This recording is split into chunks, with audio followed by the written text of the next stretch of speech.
Hey everyone, welcome back to another tutorial. This time we're going to go over a new aligner component. This is super exciting because, as you know, I like aligner components. We haven't had one in a while. This was requested as a component by Turk and added, of course, by the Neos team. Fruix again, thank you so much. And so we'll go over a tutorial. I just want to make sure I have a tutorial on all the aligner components. This is ScaleAligner. Going up over into Smooth POV and get started. ScaleAligner is a bit different from the other aligners in which it deals with scale and not position. To show it off, though, I'm going to go ahead and set up a standard axis aligner setup. So to do that, I've created a box with the dev tip, and I'm going to go to Open Inspector. I'm going to hit the up arrow here, which will take you to the parent, and I'm going to go ahead and attach component, transform drivers axis aligner. This is not the axis aligner tutorial, so all I'm going to do is push this button, and that's pretty much all we're going to do with the axis aligner. We're going to make a few more cubes, and you'll see they align. I will put the axis aligner tutorial in the description so that you can go ahead and check that out. Now, once the axis aligner is done, we need to add the scale aligner as it operates separately from the axis aligner. To do that, go to attach component, transform drivers scale aligner. And you'll see that the first few options pretty much match the axis aligner. And it's good that we have an axis aligner to compare here. So we'll see persistent, update, order, and enabled, which are the same. And then auto add children. I'm going to click that. And you'll see things immediately start looking weird. And that's because the default values of the scale aligner lead to this. I'm going to go ahead and reset them just so that we can see what's going on here. So when I reset them, you'll see here that everything's back to normal. The first box in the series is 111, and the last box in the series is 111. Now below the auto add children button is the base size. The base size sets the starting size for all items in a scale aligner. So for example, if you want the base size to be half, it will effectively set any object which you parent to the scale aligner setup to be 0.5 by default. This is useful if you want to parent something to the setup and have its size act appropriately. To demonstrate this, what I'm going to do is I'm going to go ahead and create another cube here. So here we have a cube.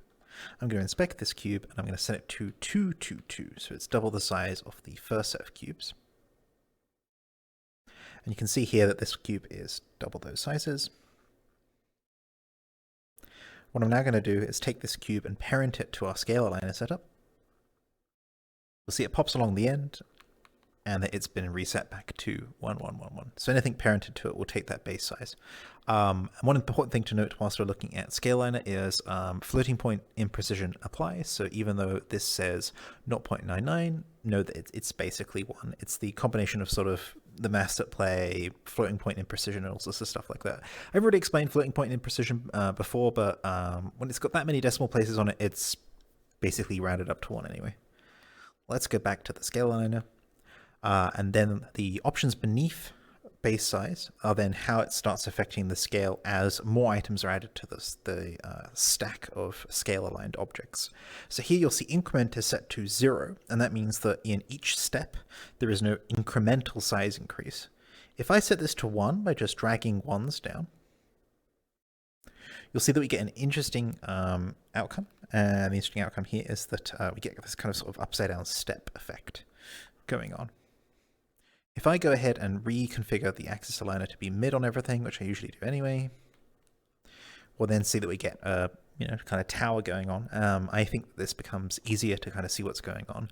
I apologize for any sort of camera or perspective problems with this video. We're making big cubes essentially, and it's kind of hard to keep them all in shot sometimes. So with everything set to 1, you'll see that the first box here is set to 1, and that's all the way over there. And that the last box is set to 9.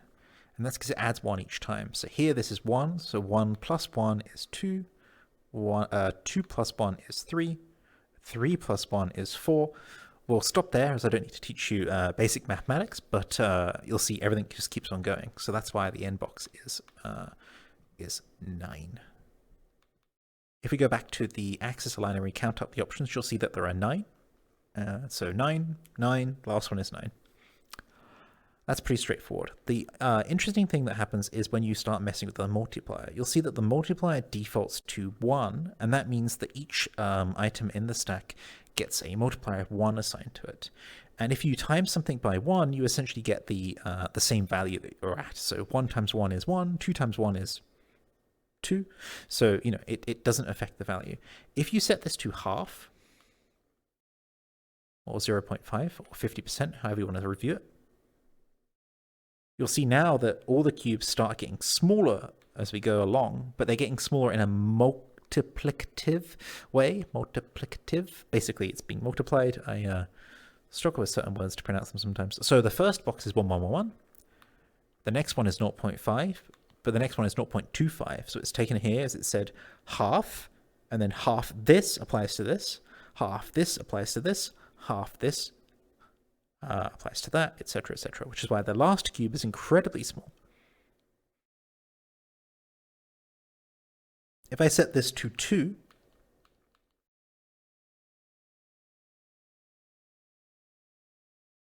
you'll see that we get quite a big setup, and I'm going to have to sort of zoom out here a little bit because I made everything big.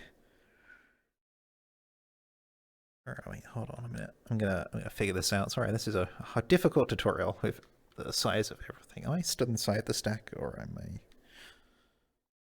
Did I say 20? No, I typed 2. The problem is again that this is multiplicative, so it means that there they are. Okay. Like I said, apologies for any sort of weird spinning around here. It's kind of difficult to keep track of when we've got this going on. You can kind of do this as sort of exponentially increasing. That's because each action follows on from the next one. So again here, 1 times 2 is 2. 2 times 2 is 4, so the next one is 4. 4 times 2 is 8, so it's just getting bigger and bigger. So you'll see 16, and then this one will be 255, which is very big, hence why we got lost in it for a second. Apologies for that. You can also do sort of decimal place, so we could do 1.5, and then that would be not as drastic, but still quite drastic. That's the ScaleAligner for you. It's really useful when you combine it with the axis aligner. I would think it would be useful if you combined it with other aligners. But the thing to remember about other aligners is that the ScaleAligner applies things in a linear fashion, in a single chain. So give me a second here, like a pen. So in a linear fashion, as in along in a straight line. But some of the other aligners align things in, like, say, a grid. And the problem that would happen there is because it's in a line, it would go sort of across here and then across here. So you might have sort of unintended sort of weird effects going on. The one that it would probably be most confusing with is the sphere aligner, because the sphere aligner is aligning things around a sphere, and then the scale aligner is aligning them linearly in a line. You'll get some sort of weird things going on there. If you want to keep the multiplier to 1 and the base size to your base size, it allows you to kind of do nice things with things like places where you put objects on, if you want all the objects to be the same size. I believe the original use case for this is Turk has a tool shelf on his wrist here and a kind of like slot built into his avatar. And when he puts an item on there, he wants it to be scaled down to a particular size, in this case, probably 1111. So if it's bigger and then it gets attached to that, it'll be scaled down. I showed that off earlier in the video, but it means you don't have to worry about the increasing or the decreasing sizes here. You can kind of just play with it as it is. That's really it for the ScaleAligner. There is this box at the bottom that says non-uniform. I wasn't able to figure out what that meant. The reason behind that is if I go ahead and make a non-uniform scale, you'll see that it's applying a non-uniform scale, even though I haven't checked the non-uniform box. I can check the non-uniform box, and nothing really seems to apply here, so I'm not entirely sure what that box does. I will double check with the team, and then I will update in the description what that box does, if I can get it to do anything. Sometimes I'm going to skip over properties and components. That's just because I want to get these videos out as properly as possible, and I believe I have enough information here for you to get started using that component. So let me know what you think if that's an issue. I will speak to you soon with a next video. That's the ScaleAligner. See you next time.